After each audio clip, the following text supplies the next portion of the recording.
Listen up, business owners. If you feel like your business finances are a runaway train, it's time to grab the emergency brake. Today, as of 2025, December 8th, we are going to get you in the driver's seat. You don't need a fancy degree or a high-priced CPA. What you need is a plan. I'm going to give you a simple, powerful method to build your first profitable budget in just 30 minutes. Forget the jargon, forget the complicated software, forget the excuses. This is about taking back control with a common sense approach.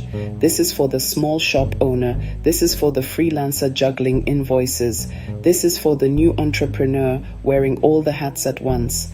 We're going to give every dollar a job. This isn't about restriction, it's about freedom. A budget is your roadmap to financial peace in your business. It tells your money where to go instead of you wondering where it went. For 30 minutes, you are going to put aside the distractions and focus on the one thing that will determine if your business survives and thrives: your money.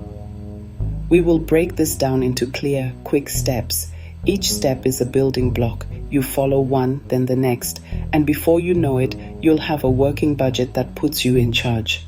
This is not theory. This is practical, roll-up-your-sleeves work that pays off immediately. Step 1. Gather your numbers. This is where it all begins. You cannot create a map without knowing the terrain. Think of your financial numbers like ingredients on a kitchen counter. You need to see everything you have to work with. Pull up your business bank account statements from the last 3 months. Open your invoicing software. Look at what you've built. Look at what's been paid. Gather all your bills, rent, utilities, software subscriptions, payroll records. Don't judge the numbers. Don't analyze them yet. Just get them all in one place. Your mission is simply to collect raw data. This is the truth-telling part. Practical example. Imagine a small coffee shop. Open your bank app and write down total deposits for September, October, November. Now list fixed costs from those months. Rent, $2,000. Insurance, $150. POS subscription, $75,000. Note variable costs, coffee bean orders, milk deliveries. The goal? A simple list of what came in and what went out. No complex formulas, just facts. You can only manage what you measure. You are the boss of your business. That starts with knowing your numbers cold. Key action. List total sales for each of the last 3 months and list your fixed costs for that period. Fixed costs are bills that don't change much. Rent, insurance, loan payments. Get these numbers on paper or in a spreadsheet. Don't get bogged down in tiny details. Step 2. Separate your needs from your wants. Now that you have your numbers, it's time to make some decisions. Simple but powerful metaphor. Your business needs are the engine. Your wants are the fancy stereo. Business can run without the stereo, but it's dead in the water without the engine. Go through the expense list and label each one. Be brutally honest. Is that new software subscription essential for operations, or is it just a nice to have? Do you need the premium version? Will the basic one do for now? This is not about depriving your business, prioritizing survival, prioritizing profitability. Practical example. Freelance graphic designer Adobe Creative Cloud is a need. The engine, new project management tool on trial, is a want. The radio, pause or cancel that subscription to free up cash now. For step 3, build a simple cash flow map. Your money moves like a river. It flows in from your customers. It flows out to pay your bills. The problem is when the river runs dry before a big bill. A cash flow map prevents that. This doesn't have to be complicated. Draw a single horizontal line to represent the month. On the top mark, expected cash in. For instance, the 15th, big client pays. On the bottom mark, major bills due. Rent on the 1st, payroll on the 30th. This visual map shows potential gaps, mapping money like a river's flow. Note low water levels. Understand timing is as important as amount. Spot danger zones before you're in them. Section 4, Step 4 and 5, Building your financial blueprint. Step 4 is to set monthly targets. A business without targets is just wandering in the dark. Your targets are the signposts on the road telling you where you are going and how far you have to go. These targets should not be wild guesses. They should be based on the numbers you just gathered. Look at your past sales and your essential costs, then choose a realistic, achievable profit goal for the month ahead. Don't aim for the moon right away. A small, consistent profit is better than a big, imaginary one. This is about building momentum and confidence. For example, your coffee shop's essential costs are $5,000 a month. You look at your past sales and see you can realistically bring in $6,500. Set a simple target. Achieve $6,500 in sales and aim for a net profit of $1,000 after all costs are paid. This gives you a clear goal to work toward every single day. Imagine a road stretching into the distance with little flags planted along it. Sales target, cost limit, profit goal. A little car representing your business drives along this road, hitting each milestone. A small business owner places colorful sticky notes with numbers on a wall calendar.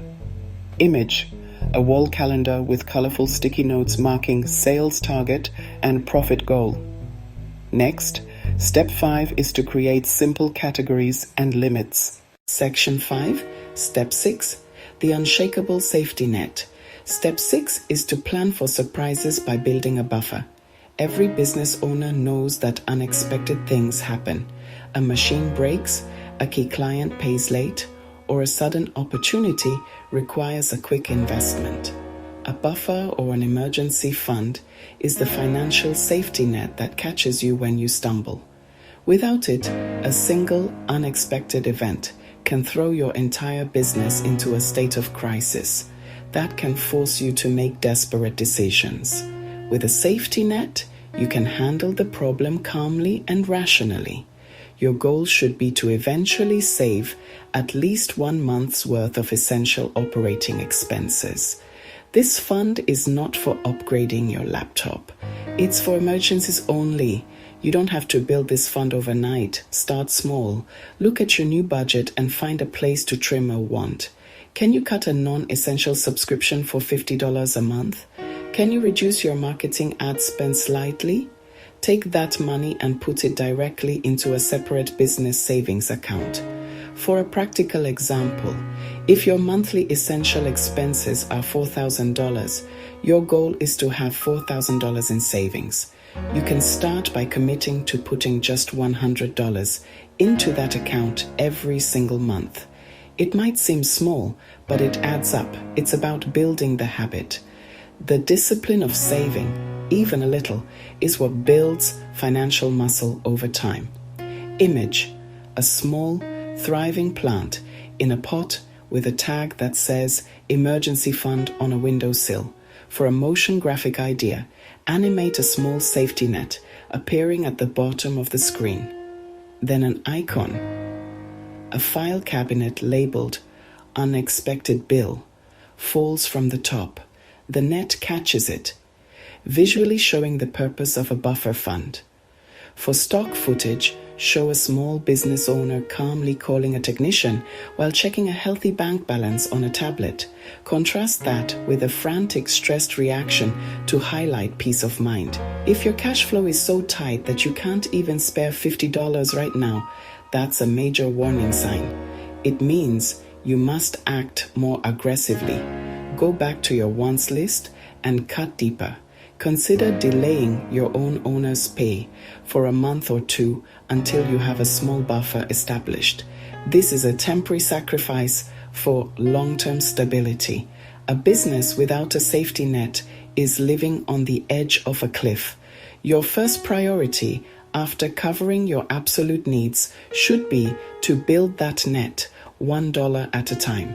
It's the foundation of a truly resilient business. Section 6, the ritual review, tweak and thrive.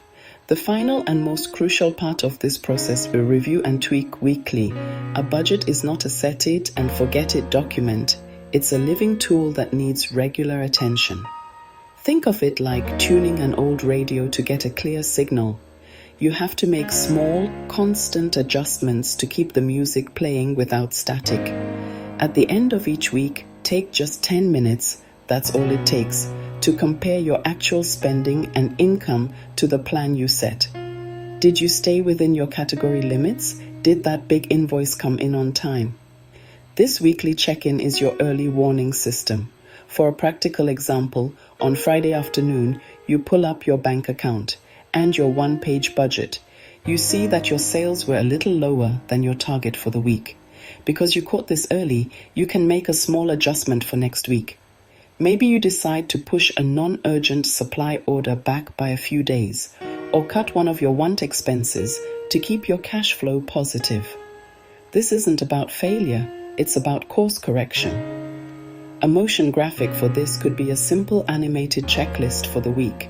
Review sales, review costs, review cash balance. Little green check marks appear next to each item, ending with a satisfying ding. A person at their desk calmly marks notes in a planner while looking at a laptop, then nods with a sense of accomplishment. This habit of a quick weekly review keeps you connected to the financial reality of your business. You will never again have that sinking feeling at the end of the month when you realize you're out of money and you don't know why. You'll know why because you've been watching it all along. The key here is to keep it simple. Don't try to track 100 different metrics. At the start, just track 2 or 3 key numbers. Total sales for the week, your total spending, and your ending cash balance. That's it. These numbers tell you almost everything you need to know about your financial health at a glance.